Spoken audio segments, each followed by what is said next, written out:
በሳብና ድጋሚ አጀንዳ ለመሆን ፈልጋችሁ ስዕላን አልቀበላቸውም ቅዱሳን ስዕላን። ይሄ በነገራችን ላይ የኢትዮጵያ ኦርቶዶክስ ተዋሕዶ ቤተክርስቲያን ውስጥ መጥቶ ሁሉንም አለመቀበል አይቻልም። መጀመሪያውኑ የቤተክርስቲያን ስርዓትን ሳያውቁ መጥተው ከላይ ለሚሉ ሰዎች እናንተ የሃይማኖት ፖለቲከኛና ነጋዴ እንጂ ሃይማኖተኛ አይደላችሁም ነው የምንላችሁ። ደምረው እረፍ ወንድማችን ደምረው። ማህበራዊ ሚዲያ ላይ ወጥተህ ኦርቶዶክሳውያን ትታችሁኛል ያልካቸው ገንዘብ በማሰባሰብ የሚሰሩ ቲክቶከሮች አሁንም ወደ ገንዘብ ማሰባሰብ ስራ መጥተው ሳንቲም እንዲከፈልህ ደሞዝ እንድታገኝ በሰራው ልክ እንድታገኝ ስላደረጉ ነው። አሁን ደግሞ ቤተክርስቲያን የምታከብረውን ቅዱሳን ስዕላትን በፕሮቴስታንት ማህበራዊ ሚዲያ ላይ ሄዶ ለትችት መቅረብና ለትችት እንዲሆን አድርጎ መናገር ለአጀንዳ ፍብረካ ነው። ፕሮግራም ሲወጣ በደንብ በትንታኔ እናየዋለን። ለዛሬው ግን እረፍ። እንዲህ የምታደርጉ ኦርቶዶክሳውያን እረፍ። ለገንዘብ ብላችሁ ቅዱሳን ስዕላንን፣ ነዋያትን፣ ድርሳናትን፣ ገድላትን እናገራለሁ ለምትሉ እረፍ። ካላመናችሁ ወደ መጣችሁበት መመለስ ትችላላችሁ። እኛ ስለ እናንተ አይደለም ጉዳያችን፣ ስለ ኩላዊት ቅድስት ስለሆነችው ቤተክርስቲያን ነው የምንናገረው። እረፍ። ገንዘብ አይሰውራችሁ፣ ገንዘብ አይዘውራችሁ። በገንዘብ ስራ ትሽከርከሩ። ቲክቶከር ስለሆናችሁ፣ ዩቲዩበር ስለሆናችሁ፣ ጳጳስ ስለሆናችሁ፣ ቄስ ስለሆናችሁ ጻድቅ ነኝ ብላችሁ አትናገሩ። ማንም አይደላችሁም እያንዳንዳችሁ። አሪዮስ እኮ ጳጳስ ነበር። አሪዮስ ጳጳስ ነበር። የዘመኑ አሪዮሶች ደግሞ እናንተ ናችሁ። ቆብ አድርጋችሁ የምትነግዱ፣ በቤተ ክርስቲያን ስም የምትጨፍሩ፣ ኦርቶዶክሳዊ ነኝ በሚል የምትነግዱ፣ ቲክቶከር ነኝ በማለት ደግሞ የተቀደሳችሁ የሚመስላችሁ ለእናንተ ነው። እረፉም ብለው ለእናንተ እንዲህ አይነት ሰዎች ለምታሰሩ ሰዎችም ተጠንቀቁ። ምክንያቱም ቤተ ክርስቲያን በሚያሰድብ ሰው የቤተ ክርስቲያን ገቢ አንሰበስብም። ቤተ ክርስቲያንን በሚያስነቅፍ በሚተች ሰው እኛ የቤተ ክርስቲያን ገቢ ሰብስበን አናውቅም። እረፉ። ይህ የእግዚአብሔር ቤት ነው። ቤተ ክርስቲያናችን የእግዚአብሔር ቤት ነው። ቅዱሳኑ የሚከብሩባት፣ ቅዱሳን ስዕላን የሚቀደሱባት ነው። ቅዱሳን ስዕላን እኮ ተባርከው የሚቀደሱት ቤተ ክርስቲያን ግቢ ሲነኩ፣ ከዛ ውጭ አይደለም። ራዊ የመንግስት ስርዓት ያላካተተ ቢሆንም እነሱ ባሉት መንገድ ይመጣል ያሉት መልካም የሆነ ስርዓተ መንግስት እንዴት ሊመጣ አልቻለም የሚለውን አንዱን ዛሬ ብንወያይበት፣ ሁለተኛው ደግሞ መልካም የሆነ ስርዓተ መንግስት የሚያመጣው ማን ነው ራሱ የሚያመጣው የሚለውን በማን በኩል ቢመጣ ነው። ለምሳሌ ብናነሳ የፖለቲካ ፓርቲ ቡድን ሆኖ ነፃ አውጪ ሆኖ የገባ አንድ ቡድን ይሄን መልካም የሆነ ስርዓተ መንግስት ሊያመጣ ይችላል ወይ? እንደዚሁ መፈንቅለ መንግስት አድርጎ የመጣ ኃይል ራሱን በፓርቲ ያደራጀ ኃይል ነፃ ማውጣት ችሏል ወይ? ወይም መልካም የሆነ ስርዓተ መንግስት ማምጣት ችሏል ወይ? ወይስ ደግሞ በህዝባዊ የሆነ አደረጃጀት ወይም ህዝባዊ የሆነ ትግል ተደርጎ በህዝብ ፍቃድ ነው ወይ መልካም የሆነ ስርዓተ መንግስት የሚመጣውን? እሱን እናየዋለን። በሶስተኛ እንግዲህ እኔ ያነሳሁት ሶስቱ የመንግስት ዋና ተቋማት የምንላቸው፣ ለምሳሌ መንግስት ስናቆም በመንግስት ውስጥ ዋና ተቋማት የምንላቸው አሉ። ለምሳሌ ሰዎች ጥበቃ ይፈልጋሉ፣ የጥበቃ ተቋም አለ። በዛ ውስጥ የፖሊስ፣ የወታደር፣ የተለያዩ ከውጭም ከውስጥም የሚነሳን ህዝቦች ላይ የሚደርስ ጥቃትን የሚከላከል ማለት ነው። ሁለተኛው የፍትህ ተቋም አለ። ሶስተኛው አገልግሎት የሚሰጥ በተለያዩ ሀገራት በሚኒስቴር መስሪያ ቤት የሚጠሩ፣ በሌሎች ደግሞ ሴክሬታሪ ኦፊስ የሚባሉ እነዚህ ኃይሎች አሉ እና እነዚህ ሶስቱን ተቋማት እንዴት በተናጠል ይመሩ፣ እንዴት በተናጠል እንዲመሩ የነ ሊቀ ሊቃውንት የኔታ ዕዝራ ሐዲስ ሀገር ጎንደር ሊቃውንትን በአደባባይ ማሳደር ጀምራለች። ከኋላ የምትመለከቷቸው ያቋቋመው የድጓው፣ የቅኔው፣ የዝማሬው፣ የትርጓሜ መጽሐፍ ተጠያቂ ሊቅ ናቸው። 32 ዓመት በመምህርነት በአስተዳዳሪነት ካገለገሉበት ፊት ሚካኤል ተፈናቅሏል። የኔታ ተስፋ ማርያም ይባላሉ። የኔታ ሄኖክ ምትክ ከተባሉትም አንዱ ናቸው። ከኋላ የምትመለከቷቸው ሊቅ ይኸው በአዲስ አበባ ጠቅላይ ቤተ ክህነት በደጅ ጥናት ከቢሮ ቢሮ እየተንከራተቱ ይገኛሉ። ነገር ግን የሚያሳፍረው ነገር የጎንደር ሊቃውንት ዝምታ ነው። ኦርቶዶክሳውያን ኮፒ ሊንክ፣ ሼር፣ ሪፖስት አድርጉ። ስራ አስኪያጁ ደግሞ የተለያየ ከሙስሊሞች አጸያፍ ነገር ጽፈዋል። ስራ አስኪያጁ በተለያየ ዘዴ አድርገው ዛሬ ስራ የለውም። አዲስ አበባ የሚታመሰው በምንድን ነው?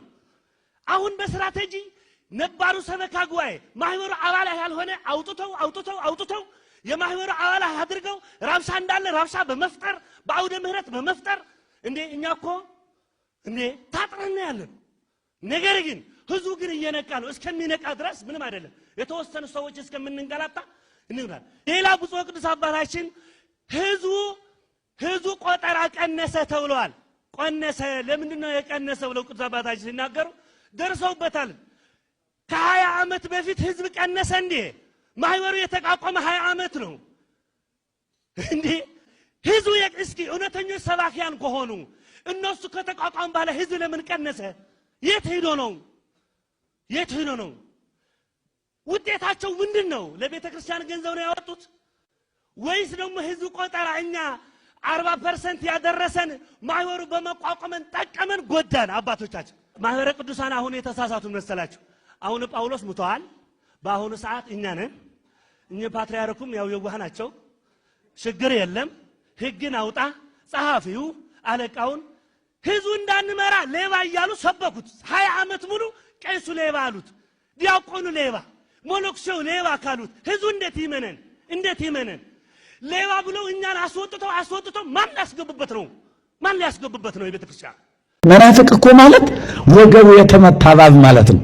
አሁን ወገቡ የተመታ እባብ በጅራቱም ዝልዝል በራሱም ዝልዝል እያለ ማወክ እኮ ነው አይደል እንዴ? ራሱን ቋ ካላደረጉት አይሞትም።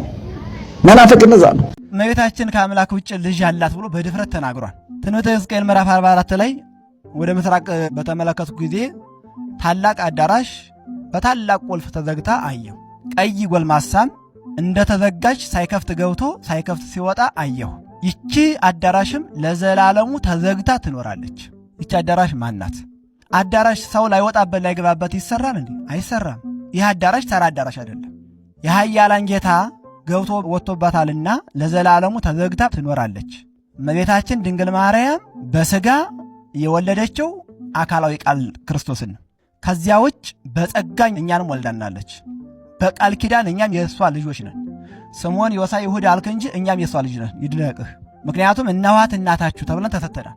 ስለዚህ ድንግል ማርያም የዮሳ የዮሴፍ እናት ብቻ ሳትሆን የእኛም እናታችን ናት። የመስቀል ስር ስጦታችን ክርስቶስ አምላካችን ቅድስት ነፍሱን ከቅዱስ ሥጋው በራሱ ሥልጣን ሲለይ ስጦታ የሰጠን እናቱን ነው። እናትን አሳልፎ ከመስጠት የበለጠ ትልቅ ስጦታ የለም። ስለዚህ እመቤታችን ድንግል ማርያም በሥጋ የወለደችው አንድ ልጇ ተቀዳሚ ተከታይ የሌለው ክርስቶስን ነው። ምክንያቱም ያች አዳራሽ የኃያላን ጌታ ገብቶባታልና ለዘላለሙ ተዘግታ ትኖራለች ነው። ድንግል ማርያም አምላክን ከመውለዷ በፊት ድንግል፣ አምላክን በወለደች ጊዜ ድንግል፣ አምላክን ከወለደች በኋላ ምንድነው? ድንግል ናት። በእመቤታችን ማህፀን ከክርስቶስ በቀር ያደረ ሩቅ ብእሲ ተራ ሰው የለም። ለዘላለሙ ተዘግታ ትኖራለች እንጂ አትከፈትም ተብሏል።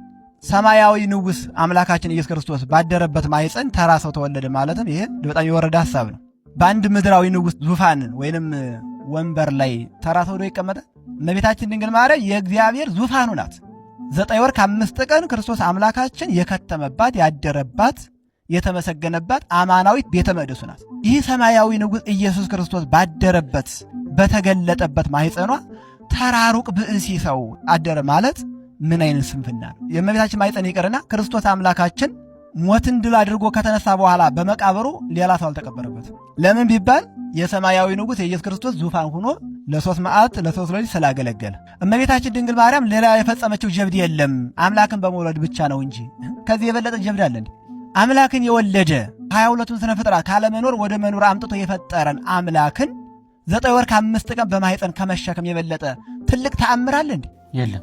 አምላክንም ከመውለዷ በፊት በሐሳቧ ድንግል፣ በነፍሷ ድንግል፣ በሥጋዋ ድንግል፣ በሥጋዋ ንጽሕት፣ በነፍሷ ንጽሕት ናት። ይህ ንጽሕናዋ ይህ ቅድስናዋ ነው አምላክን ለመውረድ ያበቃው። አምላክ ከሰማይ የወረደባት መሰላሉ የድንግል ማርያም ትሕትና ነው። የአምላክ ወደ ምድር ለመውረድ መሰላሉ የድንግል ማርያም ንጽሕናና ቅድስና ነው። በቅድስናዋ በንጽሕናዋ 22ቱን ስነ ፍጥረት በዝናብ አብቅሎ በፀሐይ አብስሎ የሚመግበውን አምላክ በድንግልናዋ ወተት አስገኝታ ከመመገብ የበለጠ ምን ክብርና ልል። ሰላም ውድ ኦርቶዶክሳውያን፣ ይህ መረጃን በደንብ አድርጋችሁ አጋሩልኝ። ለማን የምታደርሱልኝ? ፓስተር ሶፎንያስ ለሚባለው ወይም ፓስተር ሶፊ የራሱን ዲቫይን ሾው እያለ በዩቲዩብ ገጹ ለሚጠራው ሰው አድርሱልኝ። እሺ፣ ለምንድን ነው ያልኩት? ፓስተር ሶፊ እንደምታውቁት መሀል ቤት ያለ ሰው ነው። መሀል ቤት ማለት እንደ ወቅቱ የሚቀያየር ሰው ማለት ነው። እንደ ጫወታው የሚገለባበጥ አይነት ሰው ነው። ሰላም ለኪ ብሎ ሲዘምር ኦርቶዶክሳውያን ኦርቶዶክስ ሊሆን ነው አለን። ከዛ ያለን እንደ አድናቆት ሰጠን፣ ጊፍቱንም ምኑንም አደረገን። ጌም መጫወት ነበረበት። ጌም ተጫወተው ማግኘት የነበረበትን ገንዘብ አገኘ። አየ መቀየር ነበረበት። ደግሞ ተመልሶ ገልበጥ ብሎ ደግሞ ወደ ፕሮቴስታንቱ ሄዶ ደግሞ የራሱ ነገሮች ማካሄድ ጀመረ። መብቱ ነው፣ ምክንያቱም ስራው ነው። ጥያቄ ግን እሱ በሚያዘጋጀው የዩቲዩብ ቻናል ላይ ኦርቶዶክሳውያንን እየለየ እየመረጠ ይጋብዛል። እየመረጠ መካከል ማለትም የበረቱ የጠነከሩ መልስ መስጠት የሚችሉና ለቤተ ክርስቲያን ጥብቅና መቆም የሚችሉትን ሳይሆን ገና በቅርብ የገቡ መሀል ላይ ያሉ አነጋጋሪ ናቸው ብሎ የሚያስባቸውን ሰዎች ታድሷውያን ነን የሚሉ የኦርቶዶክስ ልብስ የለበሱ ኦርቶዶክስ ያልሆኑትን ኦርቶዶክስ ናችሁ እያለ ያቀርባል። ይህ ሰው እኛን የሚያስጠቃ ነጥብ ለማስጣል የሚሄድ ሰው ነው። በደንብ ትኩረት ሰጣችሁ ተከታተሉት። እስቲ ቪዲዮዎችን መለስ ብላችሁት። ቆብ አጥልቆ መስቀል ጨብጦ ኦርቶዶክስ ያልሆነ ሰው ከተወገዘ የተለየ ብዙ ዓመታትን ያስቆጥረውን ያቀርብና የኦርቶዶክስ አባት ነኝ ትላለህ፣ እንዲህ ትላለህ። ቤተክርስቲያን አንቀር ያተፋቸውን ትታይቶቹን ሰው ያመጣና መነጋገሪያ አጀንዳ ያደርጋል፣ ያሰድበናል። ቤተክርስቲያን የሚሰድቡትን ለሱ የዩቲዩብ ገጽ ስለሆነ ያቀርባቸዋል። በቅርብ ኦርቶዶክስ ነን ያሉትን ደግሞ ይጠራና የማይሆኑ ጥያቄዎችን እየጠየቀ ኦርቶዶክስን ለማስጠቃት ይሞክራል። ተደጋጋሚ ጊዜ ተመልከቱት። ይሄ ልጅ ፓስተር ሶፊ የሚባለው በተለይ ዕቅበተ እምነት ላይ ያላችሁ ወንድሞቻችን በፍጹም ቅንነት ሆናችሁ ከእሱ ጋር እየሰራችሁ ያላችሁ ወንድሞቻችን እናንተም በደንብ ትኩረት አድርጉ። እውነት ለመናገር በአንዳንዶቻችሁ እያዘንን የሰሞኑ የደምሮ ቪዲዮ አይታችኋል አይደል? ሴላ አዝሮ አልቀበልም ግን ኦርቶዶክስ ነኝ እያለ ይሄን ያቀርባል። አብሮ ይሳሳቃሉ። በዙሪያችሁ ያላችሁ ኦርቶዶክሳውያን ምንድን ነው የምትሰሩት? እነ ደምሮን በሉ ሌሎችን ላይቭ ላይ ያስገባችሁ ኦርቶዶክስ ነን ብለው ግን እየመረጡ ኦርቶዶክስነትን የሚቀበሉትን እነሱ አጠገብ ያላቸው ኦርቶዶክሳውያን ምንድን ነው እያደረጋችሁ ያላችሁት? እችን ቤተክርስቲያን እንዴት ነው እንደ አንድ የተወሰኑ ሰዎች የወጡ ወክልናታል እያሉ የሚናገሩት? ልክ ነው? እንዴት ነው የምታስቡት? እስቲ መልስ ብትሰጡኝ የተሻለ ነው። በደንብ አድርጋችሁ ሜንሽን አድርጉላቸው እባካችሁ። በጋሻው ይቅርታ አልጠይቅም ለተናገርኩት ንግግር አለ። እኔ ለተናገርኩት ላስተላለፍኩት መልእክት ምንም ይቅርታ አልጠይቅም። አንተ ምን አርገ ነው? አባቶች ምን ቢያረጉ ነው ቤተክርስቲያን የሚቃጠለው እንዲሁ ደግሞ ሰዎች የሚገደሉት የሚለው በቅርብ ጊዜ እንግዲህ በቪዲዮ የተሰራጨ የነበረው የበጋሻው ንግግር ብዙ ትችት በጋሻው ላይ አስነስቶ ነበር። ይቅርታ አልጠይቅም። እንደውም እየጨመርኩ ግፍ ስትሰሩ፣ ወንጀል ስትሰሩ፣ አመፅ ስትሰሩ ብቅ እያልኩ ንስሐ ግቡ እላለሁ፣ ጮህብሃለሁ። በጋሻውም እንደተናገረው ከ8 ወር በፊት በሻሸመኔ ላይ ያስተላለፍኩትን ወይም የተናገርኩትን ንግግር አሁን እንግዲህ በአርሲ ላይ እንደተናገርኩ አድርጎ የተለያዩ ሰዎች እንግዲህ ቪዲዮ ሰርተውብኛል። ለዚህ ደግሞ ይቅርታ አልጠይቅም በማለት ነው የተናገረው። ሻሸመኔ አልኩ እንጂ አርሲ ነገሌ አላልኩም። ሻሸመኔና አርሲ ነገሌ የተለያዩ ሀገሮች ናቸው ወይስ አርሲ የሻሸመኔ ዋና ከተማ ሆናለች?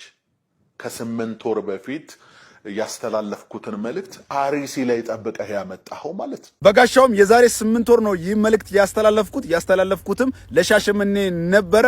ነገር ግን አሁን እንግዲህ ወደ አርሲ ላይ ተወስዶብኛል እያለ ነው። እዚህም ይቅርታ አልጠይቅም ብሏል። በዚህ ጉዳይ ላይ ምን ሐሳብ አላችሁ? ሐሳባችሁን ኮሜንት ላይ አስቀምጡልኝ። ፎሎ ማድረጋችሁ እንዳይረሳ። ተጠንቀቁ። የምግብ ዘይት ላይ ቀለም እየተጨመረ ይገኛል። ጥራት ካለው ጋር ለማመሳሰል ቀለም እየጨመሩ ይገኛል። ይገርማል። የሚበላ ዘይት ላይ ያልተፈቀደ ቀለም የሚጨምሩ ድርጅቶች አሉ። አንዳንድ የዘይት አምራች ድርጅቶችና ነጋዴዎች ጥራት የጎደለው የዘይት ምርት ምርታቸውን ጥራት ካለው ምርት ጋር በመልክ እንዲመሳሰል ለምግብ ግብዓትነት እንዲውል ያልተፈቀደ ቀለም እንደሚጨምሩ ደርሼበታለሁ ይለናል የኢትዮጵያ ምግብና መድኃኒት ባለስልጣን። ያሳዝናል። የሚበላ ምግብ ላይ እንግዲህ ቀለም፣ ጤና የሚጎዳ ቀለም እየተጨመረ የሚገኘው። ጤና ላይ ጉዳት የሚያስከትል ጥራት የጎደለው የምግብ ዘይት ምርት ላይ ኬሚካሎችን በመጨመር ጥራት ያለው በማስመሰል ለገበያ የሚያቀርቡ ህገወጦች እንዳሉ ነው እንግዲህ የኢትዮጵያ ምግብና መድኃኒት ባለስልጣን እየተናገረ። ይህንንም ድርጊት ለመቆጣጠር እንግዲህ አዲስ ስርዓት መዘርጋቱን የኢትዮጵያ ምግብና መድኃኒት ባለስልጣን አሳውቋል። ለገንዘብ በዚህ ልክ እንግዲህ ሰው እየሄደ ነው የሚገኘው። በዚህ ጉዳይ ላይ ምን ሀሳብ አላችሁ? ሀሳብ አስተያየታችሁ ኮሜንት ላይ አስቀምጡልን። የምታውቁትን መረጃ ካለ ኮሜንት ላይ አስቀምጡልን። ፎሎ ማድረጋችሁ እንዳይረሳ።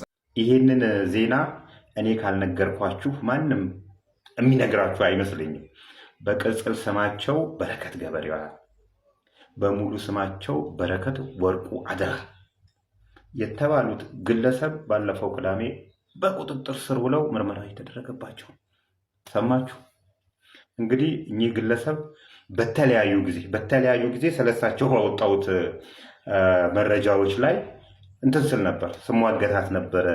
ትክክል አይደለም፣ የሌብነት ተግባር ውስጥ ነች ያለችው ብዬ በቀለም ትምህርት ቤት ጋር ያላት ሪሌሽንሽፕ አስመልክቼ በማንጋርድ ቴክኖሎጂ በአዲስ አበባ ተለጣፊ ሱቆች የተለያዩ ኦሮሚያ ኢንቨስትመንት ኮሚሽን ጋር አካባቢ ያላትን የማጭበርበርና ነገሮችን እንትበት ግን ማጭበርበር የሚባለው በህግ አግባብ ነው መታየት ያለበት። እንደዚህ እያደረገች እንደነበረች ብቻ የስሟገታት ነበረ።